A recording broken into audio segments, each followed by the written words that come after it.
Welcome to Unclassified Woman, and today I'm delighted to be talking to Johanna Walker. Johanna is the fear-blasting storytelling maven for entrepreneurs and people with a mission.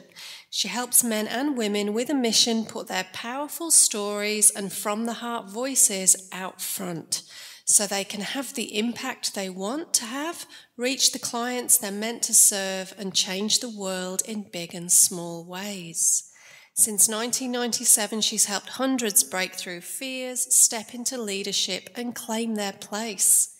She's worked with teenage girls, incarcerated women, fledgling entrepreneurs, and corporate execs, over and over witnessing the transformative power of telling our stories and speaking our truth. Johanna is the co-producer and co-host of Boulder's popular bi-monthly story slam series, Truth Be Told. For over 10 years, she's directed solo performers in writing, developing, and performing their own unique solo performance piece through her signature program, Fearless Solos. She's toured her solo show, Anatomy of a Yell, in the US and Canada, and has performed on stages, studios, street corners, rest stops, and bathrooms. She holds an MFA in contemporary performance from Naropa University and is a certified whole speak coach. Find out more about her and her work at johannawalker.com, and that's Johanna with an H, and storyslamboulder.com. I'm really looking forward to this, and so just to set a bit of context for our conversation, would you mind sharing a little bit about your background and whether you've not had a child due to circumstances or whether it was a personal choice? Well, I think it's definitely a combination. It feels... I think, in the end, when I came into my last fertile years, it really felt like circumstances. I didn't have a partner that I wanted to do it with. Yeah. And I was always very clear that I didn't want to have a child alone. And, but when I look at the choices that I made a lot of choices that did not point me in the direction of having a child. I was in my 30s. I was living a big life. I was doing theater and teaching and doing projects that took up my time and attention, and I was not making motherhood a priority. Yeah. And I definitely wasn't making it a priority. And I think the way in which it was the circumstances is there was part of me that still believed, partly because of the messages I got as a young person, I still believed it was just going to happen. Yeah. It's going to happen because that's what happens. You grow up, you get married, you have babies, so it's going to happen. And I could still live this big life and do everything I wanted to do, and I didn't have to consciously prioritize it or consciously decide I want to take steps towards being a mother. Yeah, it's so common that, isn't it, in a way that we do just make that assumption because that is what we're programmed to in our society, and that's what we're taught to believe. That's the script, It is the script. When you grow up and have kids of your own. Yeah, rather than so if. I just thought, yeah. Okay, right. Yeah, rather than if. So, but it's also really important for me. I have felt, I have gone through some feelings of being the victim, of kind of feeling sorry for myself, poor me, and it didn't work out, and I didn't have a partner, and I didn't, I didn't get all the good stuff. I didn't get the dream of the happy family. But it's really important for me to look at the choices that I made and the powerful choices that I made that got me here. And I can point to many points in my life where, like, I did have when I was in my late 30s, I had a partner or a boyfriend, a guy that I was, he lived across the country, and he was totally open to, if I moved to California, we could have babies. And I was very clear no at that point. No, I don't want to move to California. I don't want to be part of the mommy posse, and I'm making art, and that's what I want to do. So I did. There were points in my life where it was a very clear no. So I It's think interesting because you're saying, like, obviously the choices that you were making were to do other things, but it really it makes me think of the fact that, you know, there are probably millions of people that don't consciously choose to be a parent, but maybe their lack of other choices that are kind of more, I don't know what the right word would be, that are just, I don't know, more overriding or just more definite in different directions, mean that maybe they fall into parenthood without having thought about it very much. I mean, I know that's not the case for everybody, certainly. but it's interesting how our paths go in certain directions and that there are these certain windows in time in our lives where, yeah, you might be open to it, but then there's not the person that you would like to have that experience with, or not somebody that you think's appropriate for that. Yeah. And then you might be with somebody and then it's just not the right time, or that moment, you know, like the fertility window has passed. I mean, we do have a limited time for this as women. Yes, we do. And I think it's true that for a lot of people, it does happen unconsciously. People don't make a conscious choice. They follow the assumed route, and it happens, and they just, proceed. I was making a conscious choice. I think another part of it was I was a little bit older. I didn't have a child in my 20s or even my early 30s. And by that point, I did have a very, very real picture of parenthood. Mm-hmm. And I really knew, I was like, wow, this is taking this on is a big thing. And I saw a lot of parents kind of drowning. Yeah. Well, and it's a lifelong commitment.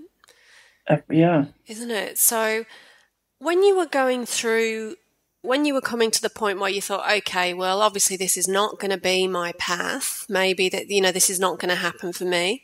Mm-hmm. What were some of the beliefs that situation brought up for you to explore? So, like you were saying earlier on, you just assumed that would happen because that's what we're conditioned to believe.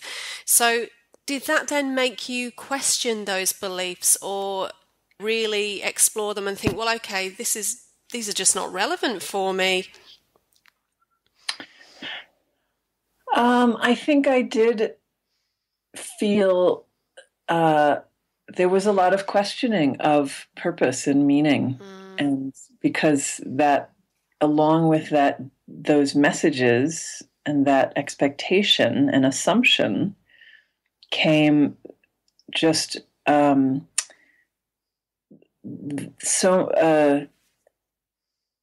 do I say it?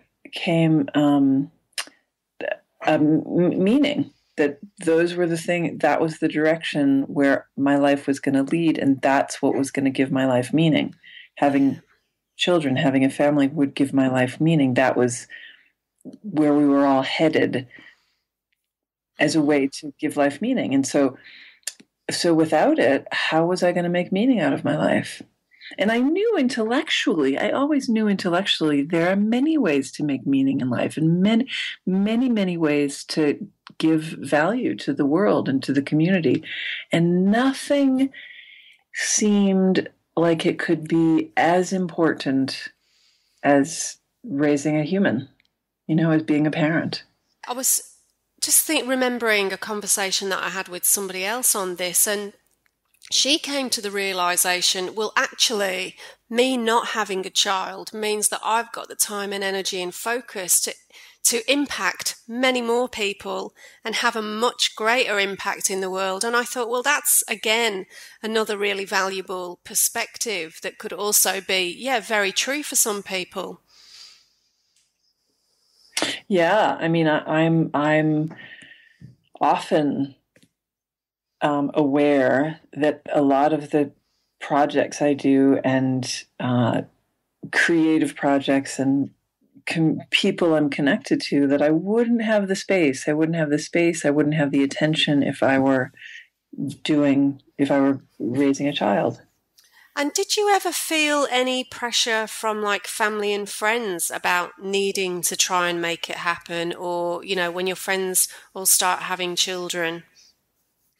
Well, definitely from family, not so much from friends. I feel lucky to have lived in communities where it really is a choice. And there are a lot of women I know who have chosen not to have children. And so I haven't gotten so much pressure from friends, but certainly from family. And what sort of pressure did you feel that you received from them? Well, I think the expectation was very, very heavy, mostly from my mother, who for her, it was her, she had her own grief about it, Yeah. which is valid, for her to have her own grief. But unfortunately, there wasn't room for me to have mine. And for her, it was judgment, and it was simply wrong. It was, how is my daughter going to have a meaningful life without having, for her, the more children you had, the more worthy you were, and the higher your value in life was. She had 4 kids, and that made her highly valuable. So it's just those different generations, isn't it? And again, obviously, whatever influence that she may have experienced in her upbringing that formed her belief system. Yeah, that then got laid onto me. And so I think that's where the biggest pressure was. It wasn't always pressure as much as just judgment and disappointment and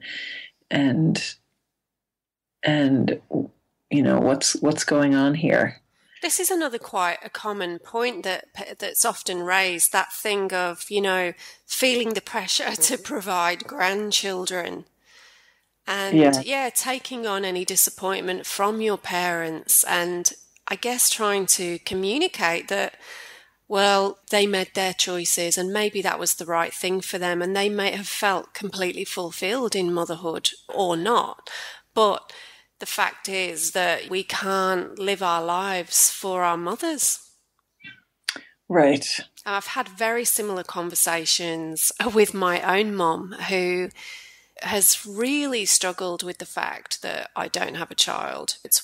She's really struggled to get her head around it, and well, you're just missing out on an amazing experience. So, so it's just those different mindsets, isn't it? And different generations and different belief systems. And so, really, how do we close that gap, and how do we create that understanding between each other? It can be difficult. It can be difficult. And I think, one of the ways we can is by exactly what we're doing now, and talking about it, that it was never a conversation. It was never a conversation that it was a choice as a young person. Yeah. That was never part of the conversation. That you actually do have a choice of where you want to spend your energy and where you want to spend your resource and what's the life you want to build. Yeah, and so did you ever go through any kind of grieving process around that no longer being a possibility past a certain point? I definitely did. I think it hit me like a brick wall. It hit me. There were a few years that were really tough where I just couldn't see beyond. I couldn't see that there was anything that could make my life worth living. Like it was really pretty rough. Wow, so that must have been very intense. It was. And I did, I think I did. It's a combination of depression. There was a period of depression. It was also, I was ending a relationship, and it was just, there was a period of depression, but then there was also grieving, when I was really able to finally feel I think when we grieve, then we grieve and then we can go on. Yeah. And the depression is like not giving yourself the space to grieve. Yeah, that's a good summary, actually. Yeah, just kind of sitting in the sitting in the hopelessness. Because at least when we're grieving, we're feeling. Right, right. And I think I've moved through a lot, and I feel so grateful for my life, and so for the things I've built in my life. And I think that there are certainly still just it'll just hit me from left field where it just wells up again, and there's grief, and so I suspect I'll feel it off and on for the rest of my life, as any feeling about being human. Yeah, and look, it is a meaningful experience for women, whether they enjoy it or not. Of course, it's one of the biggest questions that we'll ever consider as women around the whole topic of motherhood. So, I mean, it's unavoidable that I think it's very natural that most people would experience some form of grief, in some way, even if it's just the letting go of that as a possibility. And I think also as well, it's a very different thing, isn't it? When it's something that if somebody's always been completely clear that's not what they want, but then it's quite a different scenario when you feel as though you might have been ambivalent, but then that choice is no longer even an option. That's a very different thing. Yeah. Yeah. It is. And what was I going to say? I had a thought and then it disappeared. But it's true. I mean, but it's interesting, all of these different experiences and awarenesses that we have as we navigate through these processes and realizations about our life, and where we do want to put our focus, where we do want to create meaning, where we do want to feel fulfilled, and trying to think, well, okay, what does fill me up? What does bring me joy? What does make me want to get up in the morning?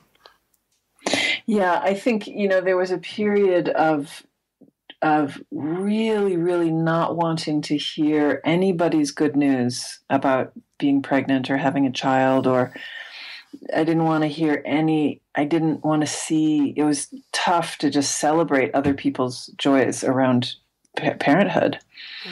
And, it was very dark, and I would wish badly on other people. And it was really hard to feel joy for other people's joys around parenthood. That's tough. I'm happy to say that that's not the case anymore. And I really so deeply cherish the relationships I get to have with other young people. Yeah. And, but there was definitely a time where it was not pretty. Yeah. But at least you can be honest and with yourself, obviously, most importantly, and you allowed yourself to go there and really feel all of that, which is so important, rather than just repressing it, storing it all in your body, making yourself ill, which can sometimes seem like an easier option, which, we know it's not in the long term. Yeah. And so... bring forth what is within you, what is within you. And if you do not bring forth what is within you, what is within you will destroy you. So, and it's very tough to say those things out loud, and I feel like, at this point, because I've moved through that, I don't, and I do feel like I have genuine joy for young people in the world. Yeah. So I can speak about it in the past tense, but when I was in that place, it was very difficult to speak about those feelings, because that made me a bad person to think those things and to wish badly on people. That was, that's not something you want to say very loudly in the world. Not over the dinner table with your friends. Right. But look, I mean, we all go through those different dark periods where we get to really look at those feelings that we're really uncomfortable with and explore that shadow, which I think it's really unavoidable at different times in our life. If we're trying to be present and live, kind of not just stay skimming the surface of life. Mm-hmm. And so obviously having children is one way of creative expression, and there are a multitude of ways, as we know, that we can express ourselves, and many ways that we can produce or create in the world. And so I find the fact that, you work as a public speaking coach, helping others tell their story. I mean, to me, that's again another very obvious form of creative expression, and then helping others to express themselves in another way. So it's still using that creative life force and feminine energy. So you're channeling that energy in that way, just as one example, aren't you? Mm-hmm. Yeah, I am. I mean, I've always lived a creative life. I think I identify as an artist, and I live my life in a way that is constantly, I'm creating it always. And my work, my business has been, I have created, and it's about the act of speaking and the power of speaking, the transformative act of speaking. And so it's been great to be able to really build this business and build a business that is growing and succeeding, and where I'm actually really getting to serve people and have an impact in people's lives. And as we know, obviously public speaking is one of our biggest fears. So do you feel that the act of public speaking for you and helping others, has that made you more comfortable with addressing your fears? I have been very afraid myself about speaking, and as a young person and as a young adult, really, really very, very quiet and fearful around using my voice and taking up space and speaking. Although I was always a pretty comfortable performing, saying what I thought and sharing my thinking was really something I did not do. That was terrifying. And so I think that I have taken that on myself personally. I tell the story that when I was a young person, I would go for days without speaking at all. At school, I would go for days through the entire day without saying a word to anybody. Wow. And it was a terribly lonely place to be. And was that just because you didn't feel like speaking, or you were fearful about talking to I was others? fearful. I felt that I had nothing to say. I felt that nobody wanted to hear what I had to say. And, there was definitely some pretty deep, just fear. And that was around, so I had nothing to say, but even a layer beneath that was I felt no value. I felt there was nothing value in what I had to say. And so what made that change for you? Because clearly you must have moved through that then to be doing the work that you're doing with others and helping them. Yeah, I think it was in telling the story. Initially, it was telling the story of that silence, that I was always a writer.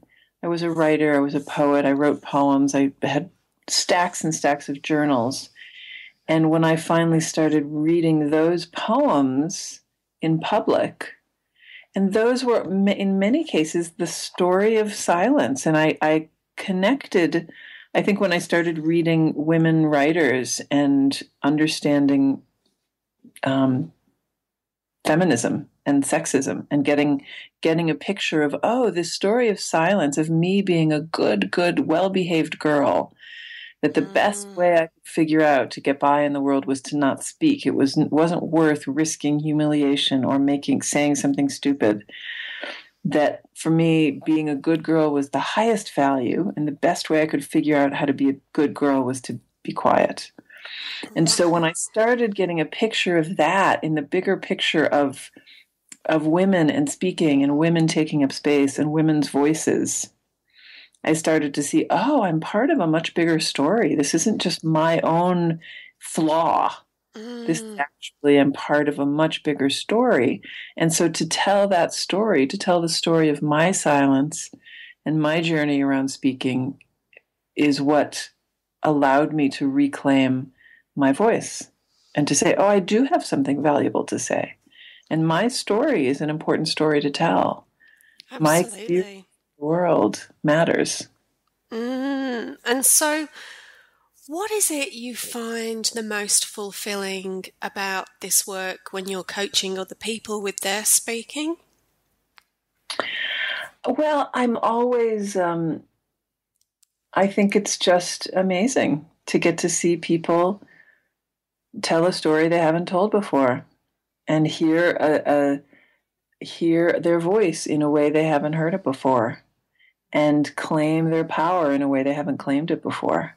And there's so much power that we have stored up in our voices that is unused. You know, we've all put parts of our voices away for really good reason. And I think anytime I get to witness and support somebody reclaiming some part of their voice that they put on the back burner, some part of their story that they put on the back burner for really good reasons, anytime I get to support somebody reclaiming that, it's an amazing thing. Yeah, and so with most of that, when you're working with people, most people, does it come back to around not feeling safe to be seen for who they are and heard for who they are? I think on some level it's not always that conscious. It's not always that conscious. You know, it's a part of themselves that hasn't been nurtured. Yeah. Because other things were more important, you know, to the people around them. Or yeah, I think for many people it's not so, the fear is not so conscious, or the safety or the lack thereof is not always, it's not always so literal. And so for a woman who's really looking to create a different type of meaning and purpose in her life and really looking to claim her voice, what would you advise for somebody that's really starting to explore and consider a different path that's not within those traditional paradigms, you know, whatever the reason is? How can we start to listen to our own voices more and get over, you know, the fear of being judged and seen and heard? Are there any small ways that we can start to do that and support each other in that? I think to tell our stories, that to find, even if it's just in, you know, in circles of other women, you know, it doesn't have to be in a big public way, but to tell our stories and find that I do believe that each one of our stories can make a difference to someone else. As you know, in the talk that you heard, I speak about how when I was very isolated in my experience of not having a child. Like in the grief around it, I knew at that time, I knew other women my age who didn't have children, but in most cases they chose it. Yeah. It was a choice. It was a conscious choice. And I felt like mine wasn't entirely a conscious choice. And so I felt very alone in my experience and very alone in my grief. And I heard Jody Day's talk. Yeah. Heard her telling her story, I was like, oh my God, I'm not alone. I'm not the only person who has felt this. And then the minute I spoke about it, I find that not only, you know, like there are so many women who have had this experience. Absolutely. So I feel so much less alone now. There's an extraordinary community that I've connected to now.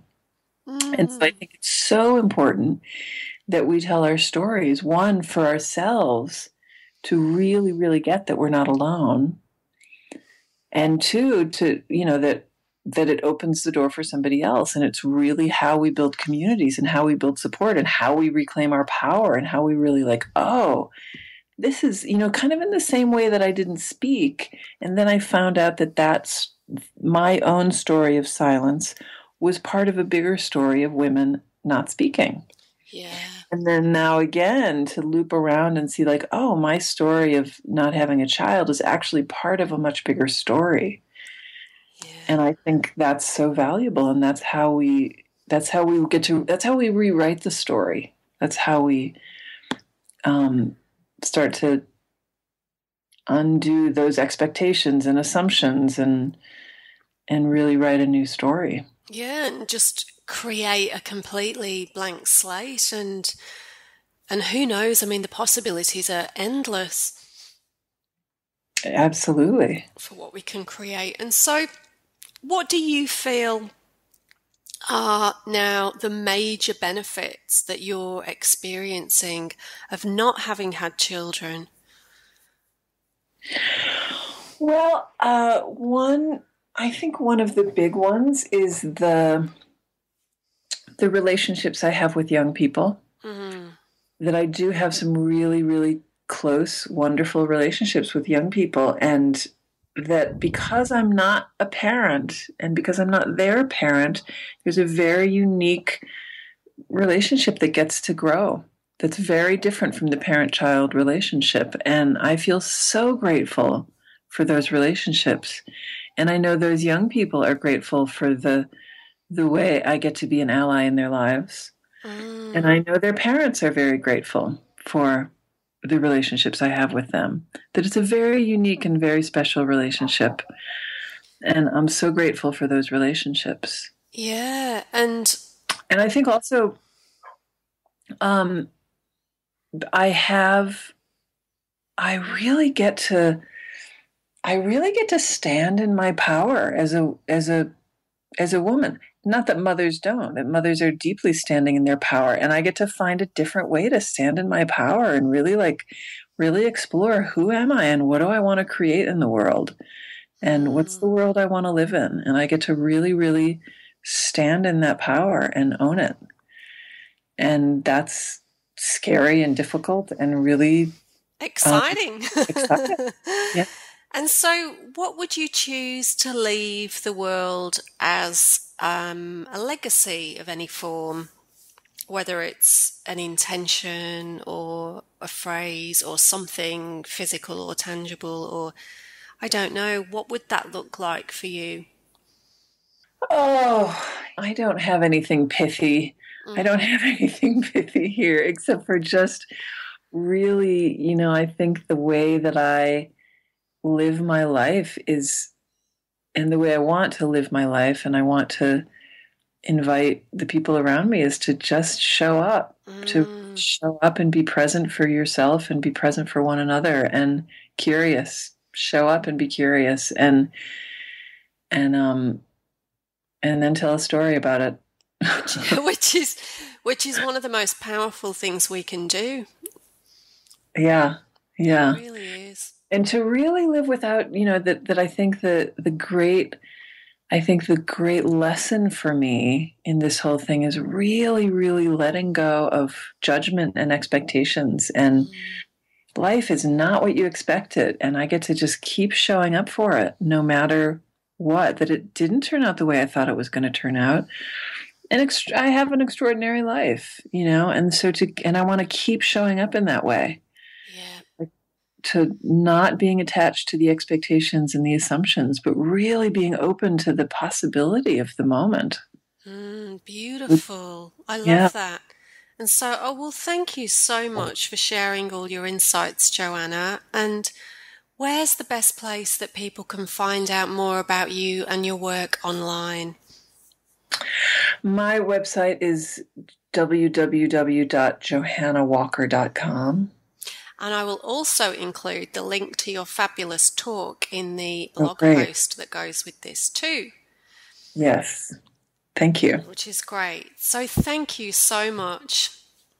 You're so welcome. Thank you. Thank you for listening to Unclassified Woman. If you enjoyed this episode, please subscribe. For information on events and services, connect with Michelle at michellemariemcgrath.com.